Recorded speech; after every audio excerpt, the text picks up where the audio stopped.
Welcome to the Savvy Shopkeeper Retail Podcast. I'm your host, Kathy Cruz, and this is the Boss Up Minisode Series, which will probably end in just a few days because I really have to get back to start season 3. But these are short lessons for retail business owners during the COVID-19 quarantine. In this series, I'm here to guide you and give you a little bit of tough love if you need it. As a shopkeeper myself, I've probably experienced many of the emotions you have. The intention of this series is to inspire and motivate you to pivot and run your business creatively and efficiently while our stores are mandated to be closed and most of us are under stay-at-home orders. Although I said in the Minisode 10 before this, that those stay-at-home orders are starting to lift. Our governor is actually going live today at 2 o'clock. I'm in Ohio to talk about some of those new implementations regarding businesses opening again. So I'm really curious to see what he says. I am in no rush. I want everyone to be healthy, but I do need to make a plan of my own. So this is episode 11 of the Minisode series, and it's all about protecting your profit margin, but focusing on cash flow. So I know these probably seem contradictory, and if you've never heard these terms before and you're wondering what it means. So profit margin is how much you make on a particular product. It could be that you buy a product for $5 but sell it for $12. The $7 is your profit margin. And of course, as a retail expert, I always want to preach about protecting your profit margins, but we're in a different place right now. So at the same time, I have to tell you that you really want to focus on cash flow. And how do you do that? How do you balance the two out?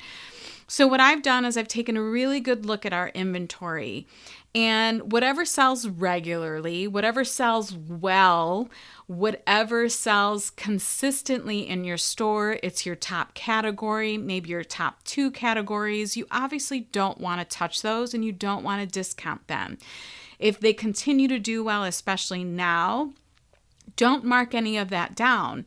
And if you don't have to mark anything down, then fantastic. If your store and everything in your store is continuing to sell well, you're shipping like crazy, by no means am I telling you to cut into your profit margin.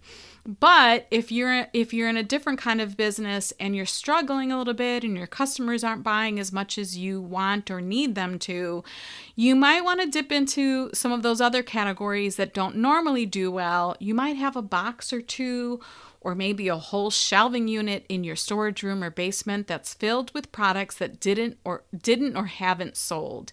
You might even have some of those in your actual retail store right now. So take a look at those and figure out, can you bundle them for a special price? Can you do a Facebook Live sale? Should you add comments sold? It's a way to sell on social media that makes it easier to invoice. Should you maybe invest in that because you can do a Facebook Live every week because you have that much inventory to sell? So I just want you to focus on generating the cash flow right now so that you can pay for your expenses. And I hope, I think I did an episode on cutting expenses. You might want to go back there, figure out where you can get really lean in your business, figure out how to generate the cash. And again, I mentioned this before, but there's a free, not a cash flow analysis, although I just talked about this with Sarah. It is a break-even analysis spreadsheet. It's in the free resources area for the coronavirus time right now, and it's in the Shopkeepers Academy. So shopkeepersacademy.com, coronavirus resources for retailers. You sign up with your email address and you can grab that spreadsheet. And what's so great about that is if you own a brick and mortar business, you can add up what your expenses are right now after you've cut out everything that you can possibly cut out. And the spreadsheet will tell you exactly what you need to make in order to break even. Of course, the goal is to make more and to possibly profit, but at least the spreadsheet gives you an idea of what you need to generate for that particular month in order to break even. It gives you a goal to work towards or to surpass. So It will also tell you how much cash you need to bring in. So it kind of works hand in hand. I talked about this with Sarah Nemechek. She owns WE Profit Foundry. She's the one that offered the spreadsheet for the free resources section. And you could do a cash flow analysis. If you use that already in your business, by all means, go ahead and use it. But this break-even analysis spreadsheet is so simple. So if spreadsheets scare you, don't worry about it. Grab it and map out the next 3 months so that you know what you need to make in order to at least break even.